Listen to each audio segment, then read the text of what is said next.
You know, I know so many people in the inner city who, you know, they were born and raised Muslim, and they still rob people. I know people who are born and raised Muslim or have been Muslim for 15, 20 years, and they still sell drugs. You know, and I even know Muslims who have memorized large portions of Qur'an. And unfortunately, they're some of the biggest criminals that I know. People, you know, with Muslim names. You know, people named Malik, people named Hakim, people named Abdurrahman, you know, and it made me reflect on something I was reading the other day. It's from a book from Mahmoud Khalil al-Husri, the famous Qur'an reciter from Egypt.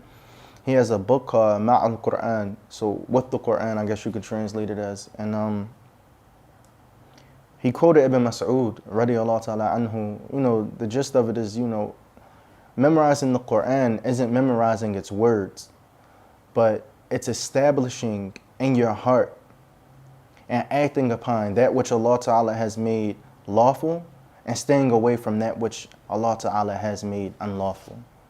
You know, you think about that hadith, and how many huffaz, people who have memorized the Qur'an, not just large portions, but people who have memorized the Qur'an, who just say, you know, things that you wouldn't believe they would say, or act in ways that you wouldn't believe that they should be acting like this. You know, and it's because the reality of memorizing the Qur'an isn't memorizing word for word the Qur'an and having a beautiful voice and a beautiful recitation, but I would rather we call someone a hafidh the Qur'an if they only memorize juz amma, but they're constantly reciting the Qur'an and they're acting on the Qur'an. To me, that's a hafidh the Qur'an.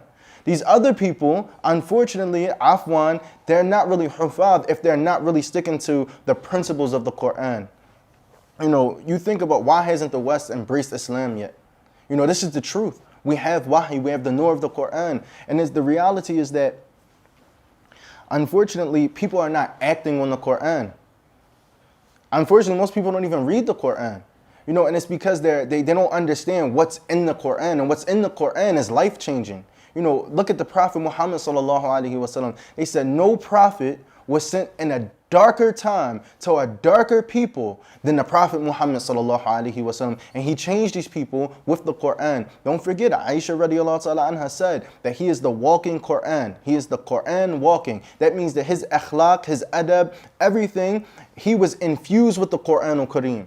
And the Qur'an al-Kareem was a bayan of who the Prophet Muhammad sallallahu alaihi wasallam was. Where we got to get real. Like, we need to recite the Qur'an, reflect on the Qur'an, and act on the Qur'an. In my opinion, that's when the West will change.